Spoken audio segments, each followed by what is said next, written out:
இன்னைக்கு நம்ம என்ன பார்க்க போகிறோன்னா லீனியர் டிரான்ஸ்ஃபர்மேஷன்லேருந்து மேட்ரிக்ஸ் எப்படி கண்டுபிடிக்கிறது அப்படின்னா ஓகேவா. அதான் matrix of linear transformation. First ஒரு லீனியர் டிரான்ஸ்ஃபர்மேஷன் கொடுத்துட்டாங்க, அதிலேருந்து மேட்ரிக்ஸ் கண்டுபிடிக்க சொல்கிறாங்க அப்படின்னா நம்ம என்ன பண்ணுறதுன்னு பார்க்கலாம். சரியா?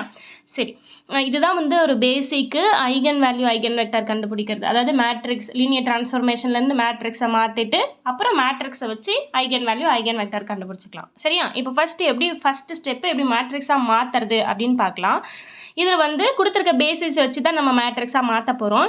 பேசிஸ் கொடுத்துருந்தாங்கன்னா கொடுத்துருக்க பேசிஸை யூஸ் பண்ணிக்க போகிறோம். சப்போஸ் பேசிஸ் கொடுக்கல அப்படின்னா நம்ம ஸ்டாண்டர்ட் பேசிஸை யூஸ் பண்ணிக்கலாம். சரியா? சரி, இங்கே ட்ரான்ஸ்ஃபர்மேஷன் பாருங்கள், V2 of Rலேருந்து V2 of R. அப்போ ரெண்டுமே டொமைனு கோடொமைன் ரெண்டுமே டூ டைமென்ஷன் தான். ஏன்னா 2 கொடுத்துருக்காங்க இல்லையா. அப்போ 2 dimension vector space over the field R. சரி, டிரான்ஸ்ஃபர்மேஷன் நமக்கு என்ன கொடுத்துருக்காங்க? T of x, y is equal to x, -y. இதுதான் நம்மளுடைய டிரான்ஸ்ஃபர்மேஷன்.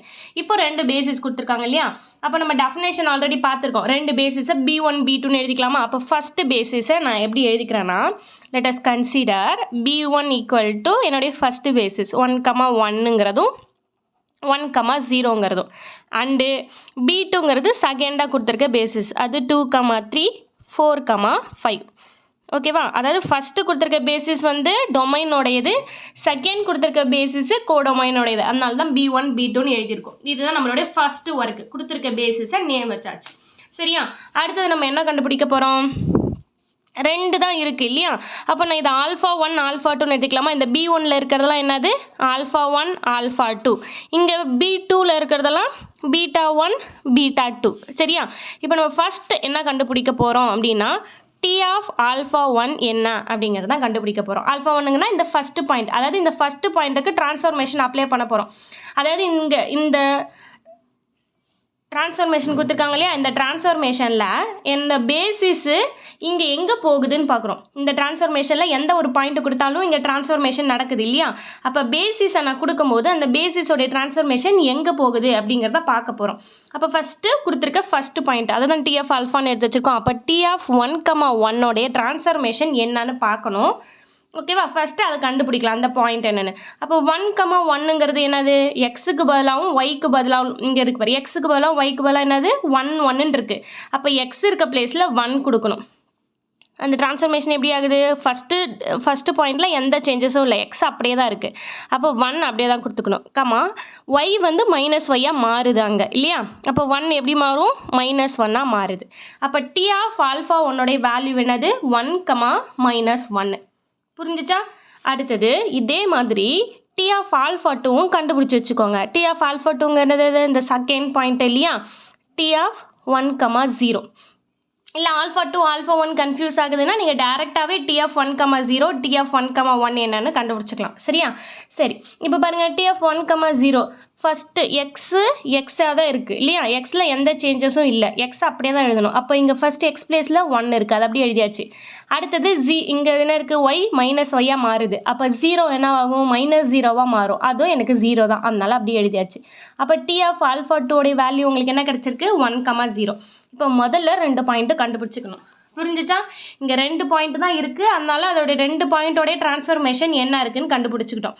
ஃபஸ்ட்டு கொடுத்துருக்க ஃபஸ்ட்டு பேசிஸில் இருக்க அந்த ஃபஸ்ட்டு பேசிஸ் எலமெண்ட்டோடைய டிரான்ஸ்ஃபர்மேஷன் பாயிண்ட்டை கண்டுபிடிச்சிக்கிட்டோம். இந்த பாயிண்ட்டு என்ன ட்ரான்ஸ்ஃபார்ம் ஆகி எங்கே போயிருக்கு கோடொமைனில் அப்படின்னு பார்த்துக்கிட்டோம். சரியா?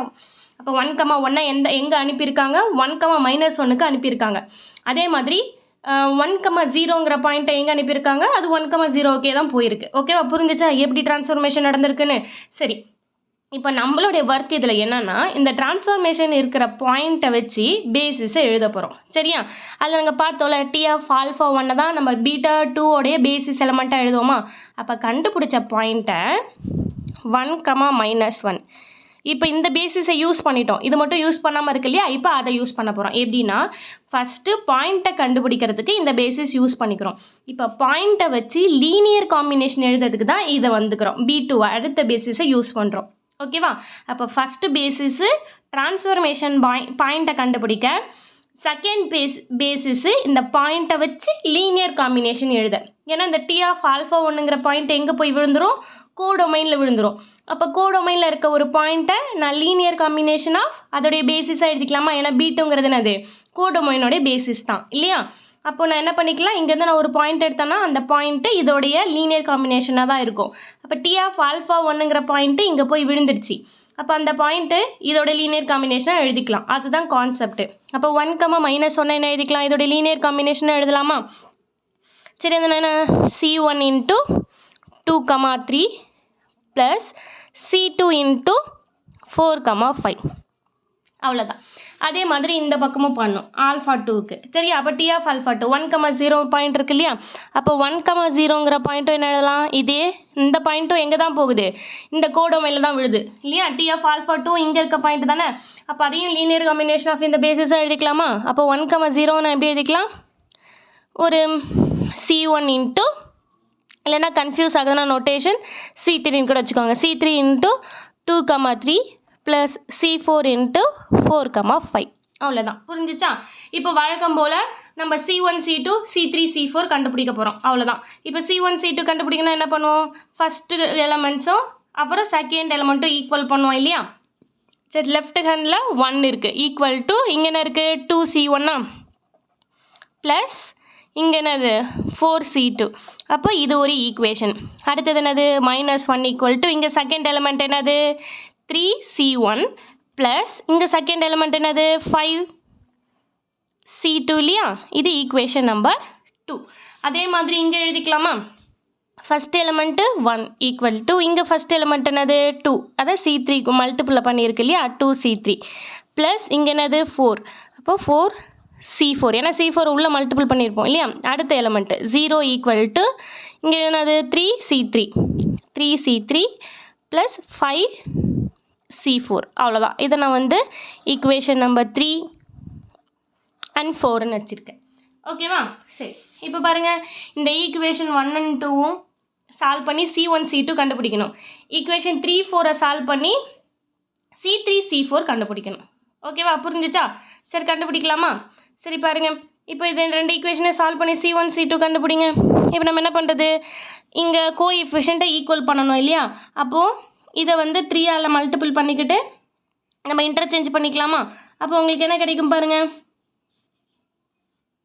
ஈக்குவேஷன் 1 and 2யும் இது வந்து ஈக்குவேஷன் நம்பர் 1 3ஆல் மல்டிபிள் பண்ணிக்கிறேன். அப்போ தான் கோஎஃபிஷியண்ட்டை நான் C1 கேன்சல் பண்ணணும்னு நினைக்கிறேன்.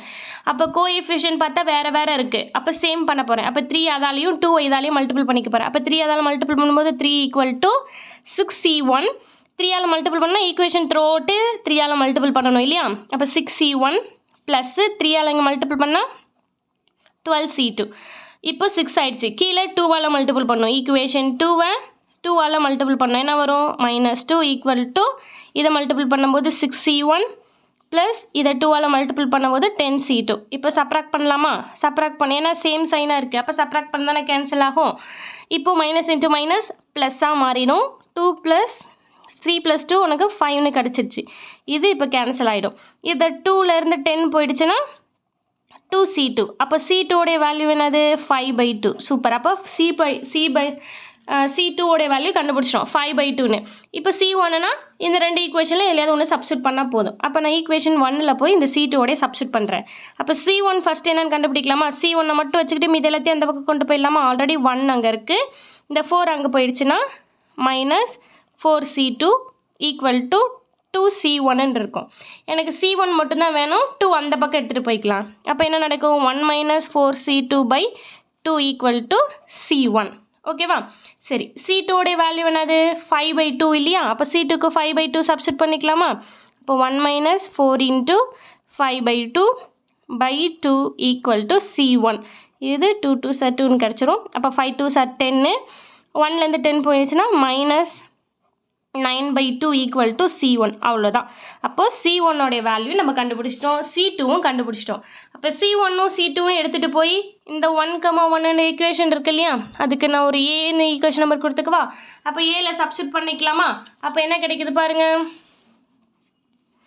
1, -1 ஈக்குவல் டு C1உடைய வேல்யூ இல்லையா? அப்போ C1 நம்ம என்ன கண்டுபிடிச்சிருக்கோம், 5/2 தானே, சாரி இதுதான் C1 இல்லையா, -9/2 இன்ட்டு என்னன்னு இருக்குது 2, 3 ப்ளஸ் C2உடைய வேல்யூ. C2ங்கிறது என்னதுங்க 5/2. அப்போது 5/2 இன்ட்டு 4, 5 அவ்வளோதான். சூப்பர், ஒன்று கண்டுபிடிச்சிட்டோம்.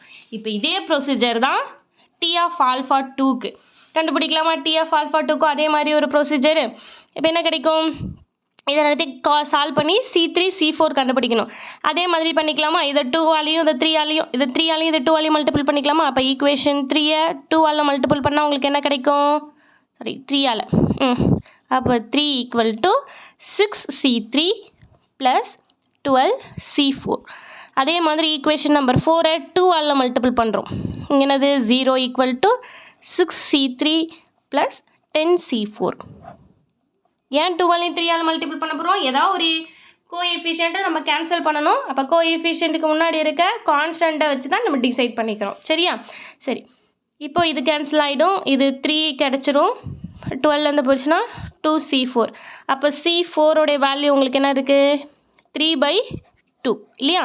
இப்போ இதை வச்சுக்கிட்டு இந்த பாயிண்ட்டை இந்த 2 ஈக்குவேஷனில் எதுலையாவது ஒரு இதில் நம்ம சப்ஸ்டியூட் பண்ணிக்கலாம். சரியா? அப்போ ஈக்குவேஷன் நம்பர் 3ல் நம்ம சப்ஸ்டியூட் பண்ண என்ன கிடைக்கும்? C3 கண்டுபிடிக்கணும் இல்லையா? அப்போ 2C3 மட்டும் வச்சுட்டு இது இந்த பக்கம் கொண்டு போயிடலாமா? அப்போ 1 - 4C4 = 2C3. C3 மட்டும் தான் வேணும். அப்போ 2 இந்த பக்கம் எடுத்துகிட்டு வந்துக்கலாம். அப்போ 1 - 4C3/2 = சரி, இது C4 இல்லையா? 1 - இந்த 4C4 அந்த பக்கம் போயிட்டு. சரி, C3. இப்போ C4 வேல்யூ சப்ஸ்டியூட் பண்ணிக்கலாமா? நம்ம கண்டுபிடிச்சிட்டோம் இல்லையா? 1 - 4 × 3/2 அதான் C4 வேல்யூ. /2 = C3. அப்போ 2 2s are 4 கிடச்சிரும். இங்கே 3 2s are 6. அப்போ 1லேருந்து 6 போயிடுச்சுன்னா -5/2. இதுதான் உங்களுடைய என்னது? C3 value. அப்போ C3 கண்டுபிடிச்சிட்டோம், C4 கண்டுபிடிச்சிட்டோம். எடுத்துகிட்டு போயிட்டு இந்த ஈக்குவேஷனில் சப்ஸ்டியூட் பண்ணிக்கலாமா? சரி, அப்போ இந்த ஈக்குவேஷனுக்கு நான் பின்னு கொடுத்துக்கவா? சரி, அப்போது பியில் போய் சப்ஸ்டியூட் பண்ணால் உங்களுக்கு என்ன கிடைக்கும்? 1, 0 = என்னென்னு இருக்குது? C3 × 2, 3. C3 வேல்யூ என்னது? -5/2. அப்போ -5/2 2, 3 plus C4 × C4 value 3/2. C4 × 4, 5. ஓகேவா? அவ்வளோதான். இப்போ நம்ம என்ன பண்ணிட்டோம்?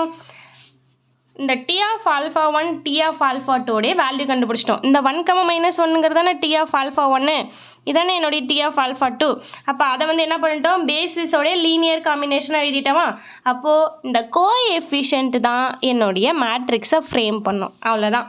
அப்போ ஃபஸ்ட்டு இந்த டி ஆஃப் ஆல்ஃபா 1 எலமெண்ட்டை எடுத்து எழுதிக்கணும். -9/2 5/2 ரோ வைஸா. ஓகேவா? -9/2 5/2. செகண்ட் ரோங்கிறது டி ஆஃப் ஆல்ஃபா 2 வேல்யூ என்னது? -5/2 3/2. இதுதான் உங்களுடைய மேட்ரிக்ஸ். புரிஞ்சிச்சா? என்ன பண்ணியிருக்கோன்னு மேட்ரிக்ஸ் கண்டுபிடிச்சிட்டோம். டிரான்ஸ்ஃபர்மேஷன்லேருந்து எப்படி கண்டுபிடிச்சோம்? First T of alpha 1 T of alpha 2 என்னன்னு கண்டுபிடிக்கிறோம். அந்த டி ஆஃப் ஆல்ஃபா 1 இந்த B2 பேசிஸோடைய லீனியர் காம்பினேஷனாக எழுதணும். டி ஆஃப் ஆல்ஃபா 2 எலமெண்ட்டை B2 லீனியர் காம்பினேஷனாக எழுதணும். எழுதிட்டு இந்த C1 C2 C3 C4லாம் கண்டுபிடிச்சி எடுத்துகிட்டு வந்து இங்கே சப்ஸ்டியூட் பண்ணிட்டா மறுபடியும் இந்த இடத்துக்கே தான் வரணும் இல்லையா? ஆனால் C1 C2 C3 C4 வேல்யூலாம் substitute பண்ணதுக்கப்புறம் பார்க்கணும். அந்த கிவன் மேட்ரிக்ஸ் எனக்கு அந்த பாயிண்ட் தான் என்னது? என்னுடைய அந்த மேட்ரிக்ஸ் ஸ்ட்ரக்சரை ஃப்ரேம் பண்ணும். ஓகேவா? புரிஞ்சிச்சா? சரி, நெக்ஸ்ட் கிளாஸில் வேறு ஒரு வீடியோ பார்க்கலாம்.